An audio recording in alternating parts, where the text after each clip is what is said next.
நமஸ்காரம். ஒரு ஒரு தெய்வங்கள் கையிலும் வெண்மையான சங்கு இருப்பதை நாம் பார்த்திருக்கிறோம்.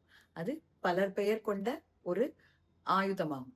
இதை அந்த காலத்துல ஒரு போருக்கு முன்னாடி பிரயோகப்படுத்துவது வழக்கம்.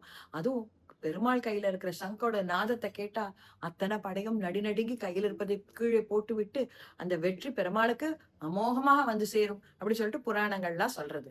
நாம் நிறைய பெருமாள் கிட்ட பார்த்திருக்கோம். கிருஷ்ணர்கிட்ட சங்கம் இருக்கும், பார்க்கடல் விஷ்ணுகிட்ட இருக்கும், திருவல்லிக்கேணி பெருமாள் கிட்ட கையில பார்த்திருக்கோம்.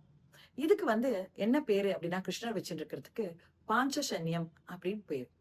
இதை தவிர மகாபாரத போரின் போது பாண்டவர்கள் ஐவரும் 5 விதமான சங்கங்கள் வைத்திருந்தார்கள். அதுக்கு ஒன்னொன்னுத்துக்கு ஒரு ஒரு பேர் உண்டு. முதலில் தர்மர் வைத்திருந்தது பேரு ஆனந்த விஜயம் அப்படின்ற பேரு. அடுத்தது அர்ஜுனன் வச்சிருந்த சங்கம் பேரு தேவதத்தம் அப்படின்னு பேரு. பீமன் வைத்திருந்தது மகா சங்கம் அப்படின்னு பேரு. நகுலன் வைத்திருந்த சங்கு சுகோஷம் அப்படின்னு பேரு. சகதேவன் கையில் இருந்தது பேரு மணி புஷ்பம் அப்படின்னு பேரு.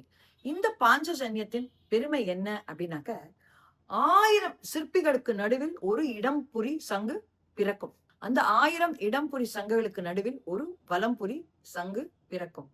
அந்த 1000 வலம்புரி சங்குகளுக்கு நடுவில் சலஞ்சலம் என்று ஒரு சங்கம் பிறக்கும்.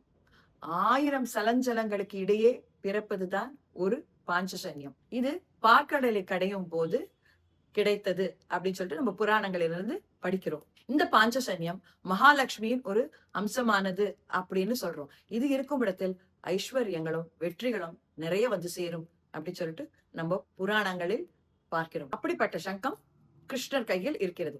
இந்த ஒரு சின்ன கதை கூட உண்டு. பாஞ்சசன்யம் எப்படி அந்த பெயர் வந்தது அப்படின்னு சொல்லிட்டு, கிருஷ்ணர் ஒரு தடவை சாந்தீபன் முனிவரிடம் பாடம் பயிலும் பொழுது அவருக்கு குருதட்சணையாக என்ன வேண்டும் என்று கேட்க, தன் இறந்த பிள்ளையை மீட்டு கொடுக்குமாறு குரு பத்தினி கேட்க, உடனே அவர் இமலோகம் சென்று அந்த அசுரனை வீழ்த்தி அந்த சிறுவனை மீட்டு எடுத்து வந்தார் கிருஷ்ணர். அந்த அசுரன் எரிந்து சாம்பலான பின் அந்த சாம்பல் எல்லாம் ஒன்னா திரண்டு அது பாஞ்சசன்யம் ஆனது. ஏன்னா அந்த அசுரன் பேரு பாஞ்சனன் அப்படின்ற பேரு அப்படின்னு சொல்றான். கடலில் பலவிதமான சங்குகள் உருவாகின்றன. அதுக்கெல்லாம் நிறைய பேர் இருக்கு. ஆனா பெருமாள் சில பேர் வச்சிருக்க சங்குக்கு என்ன பேரு அப்படின்றத மட்டும் இப்ப பார்த்துடலாம். திருப்பதி பெருமாள் கையில் இருக்கும் சங்கு பேரு மணிசங்கு.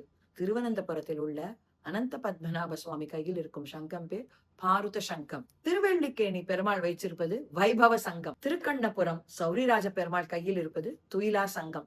இந்த மாதிரி ஒரு ஒரு சங்கங்களுக்கும் ஒரு ஒரு பெருமையும் ஒரு ஒரு புகழும் உண்டு. அதை பத்தி நம்ம பின்னாடி வேற வீடியோக்களில் பார்ப்போம். நமஸ்காரம்.